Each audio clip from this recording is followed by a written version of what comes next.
Welcome to JE tech classes. आज हम इस वीडियो में देखेंगे अप्लाइड मैकेनिक्स का वीडियो नंबर 4। इससे पहले हम लोगों ने 3 वीडियो को बना लिया है, वीडियो 1, 2 एंड 3 को, जो कि काफ़ी इम्पोर्टेंट है आपके एग्जाम के लिए। इस वीडियो में हम वही क्वेश्चन करा रहे हैं जो आपके एग्जाम के लिए काफ़ी इम्पोर्टेंट, सेमेस्टर एग्जाम के लिए जो काफ़ी इम्पोर्टेंट क्वेश्चन है उन्हीं को हम करा रहे हैं, जो कई बार पूछे गए हैं और इस बार पूछने की संभावना है। ठीक है, अगर आप जितने क्वेश्चन करा रहे हैं उतने कर लेंगे तो निश्चित तौर पे आप पास हो जाएंगे अच्छे नंबरों से। तो आइए स्टार्ट करते हैं बिना टाइम को लॉस किए हुए। इस पीडीएफ को आप डाउनलोड कर सकते हैं टेलीग्राम से, जेई टेक क्लासेस के नाम से टेलीग्राम बना हुआ है, या फिर वीडियो के डिस्क्रिप्शन से। तो आज का क्वेश्चन है कि बल की परिभाषा दीजिए, या फिर इसे पूछ सकता है बल किसे कहते हैं ये बताइए, या बल की परिभाषा दीजिए तथा बल के लक्षण बताइए, बल के कैरेक्टरिस्टिक्स के बारे में बताइए, बल के लक्षण के बारे में बताइए। क्वेश्चन क्या पूछा गया है कि बल की परिभाषा दीजिए तथा बल के लक्षण बताइए। ठीक है, तो आंसर क्या है, बल फोर्स जानना है। फोर्स बल के बारे में जानते ही हैं कि बल वह बाकारक है जो किसी वस्तु के विरामावस्था में परिवर्तन कर देता है या परिवर्तन करने का प्रयास करता है। ठीक है, गति की अवस्था में परिवर्तन कर देता है या परिवर्तन करने का प्रयास करता है। ये डिफिनेशन आपको रटी होनी चाहिए, अगर रटी हुई है तो बहुत अच्छी बात है, और इनको नहीं रटी हुई है वो रट लेंगे। ठीक है, देखिए क्या बताया गया है, बल व बाह कारक है या फिर कारण है। ठीक है, बल व बाह कारक है या फिर कारण है जो पिंड की विराम अवस्था या एक समान गति की अवस्था को बदल देता है, यहाँ पर लिख देते हैं परिवर्तित कर देता है या बदलने का प्रयास करता है, तो क्या कहलाता है, बल कहलाता है। ठीक है, एकदम इसको रट लीजिए। डिफिनेशन बल तो आपको पता ही ना चाहिए, बहुत से बच्चे बल का डिफिनेशन ही नहीं बता पाते हैं। ठीक है, बल क्या है, बल वह बाह्य कारण है जो किसी पिंड की विराम अवस्था या एक समान गति की अवस्था को बदल देता है या बदलने का प्रयास करता है। ठीक है, ये क्या हो गया, डिफिनेशन हो गया, बल की परिभाषा हो गई। आगे बल के बारे में क्या बताया गया है कि यह एक सदिश राशि है। कैसी राशि है, सदिश राशि है। बिना बल के कोई भी भौतिक क्रिया संभव नहीं है, बिना बल के कोई भी फिजिकल वर्क नहीं हो सकता, भौतिक क्रिया नहीं हो सकती। बल वह साधन है जिसके द्वारा कार्य किया जाता है, बल के द्वारा ही क्या होता है, कोई कार्य किया जाता है।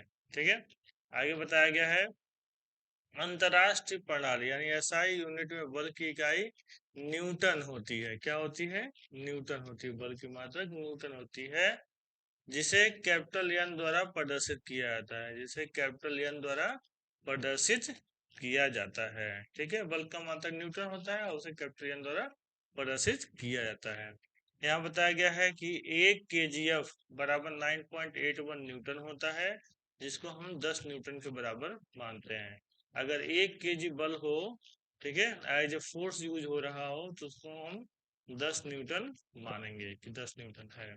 साधारण सी भाषा में कि 1 किलो अगर वजन आप उठाए हुए हैं तो 10 न्यूटन के लगभग बराबर होगा।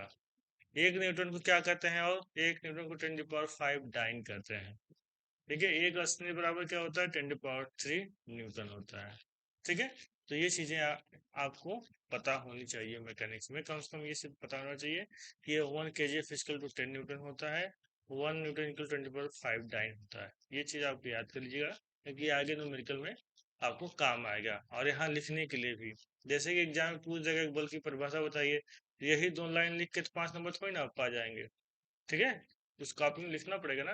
तो उसी चीज को बढ़ाने के लिए यहाँ पे बताया गया है, कुछ चीजें मेंशन की गई हैं यहाँ पे, ये सारी चीजें जो है इसीलिए हम मेंशन किया गया है, ताकि आप कुछ कंटेंट बढ़ा के लिख के आ पाए। जैसे बल एक सदिश राशि है, ये बता दिए, बिना बल के कोई भी भौतिक क्रिया संभव नहीं है, बल एक वह साधन जिसके द्वारा कार्य किया जाता है, अंतरराष्ट्रीय पद्धति में बल का मात्रक न्यूटन है, जिसे कैपिटल एन से प्रदर्शित किया जाता है। ये चीजें बढ़ाने के लिए लिखी गई हैं, बल के बारे में और ज्यादा जानकारी देने के लिए। और साथ में भी इंक्लूड किया गया है कि 1 kg फिजिकल 9.81 न्यूटन होता है, जो लगभग होता है 10 बराबर के और 5 डाइन होता है। ठीक है, ये चीजें ऐसे लिखी गई ताकि 5 नंबर का कंटेंट पूरा कर सके। ठीक है, आगे देखिए क्या बताया गया है, बल के लक्षण। ठीक है, कैरेक्टरिस्टिक ऑफ ए फोर्स। तो इसमें क्या बताया गया, बल के क्या क्या लक्षण है, बल में क्या क्या होता है। या फिर होना चाहिए, ठीक है ना। देखिए बताया गया बल का परिमाण, ठीक है। यहाँ बताया किसी बल के पूर्ण प्रदर्शन के लिए निम्न बातों को जानना आवश्यक है। किसी बल को दिखाने के लिए, किसी उसको पूर्ण रूप से प्रदर्शित करने के लिए निम्न चीजों की आवश्यकता होती है। बल का परिमाण, मैग्नीट्यूड ऑफ द फोर्स, जैसे कि बल कितना है 10 न्यूटन है, ये क्या हो गया मैग्नीट्यूड हो गया, ठीक है। उसमें मैग्नीट्यूड होना चाहिए, बल का परिमाण होना चाहिए, ठीक है। दूसरा क्या है बल की दिशा होनी चाहिए, डायरेक्शन ऑफ द फोर्स, उसमें दिशा होना चाहिए, किस दिशा में बल कार्य कर रहा है उसका दिशा होना चाहिए। बल का क्रिया बिंदु, point of action of the force, ठीक है। बल किस पॉइंट पे काम कर रहा है, किस बिंदु पर क्रिया कर रहा है, ये भी पता होना चाहिए। बल की क्रिया रेखा, line of action of the force, किस क्रिया रेखा में वो काम कर रहा है, किस रेखा से गुजर रहा है, उसके सेंटर क्या होते हैं क्रिया रेखा, ठीक है। किस क्रिया रेखा पे काम कर रहा है, तब जाकर के बल के बारे में पूरी जानकारी मिलेगी। ये चीज पता होना चाहिए बल के बारे में कि बल का परिमाण कितना है, बल की दिशा क्या है, बल का क्रिया बिंदु क्या है, बल की क्रिया रेखा क्या है, तब हम बल के बारे में बता सकते हैं अच्छी तरीके से, ठीक है। तो ये क्या कहलाता है बल के लक्षण कहलाता है, ठीक है।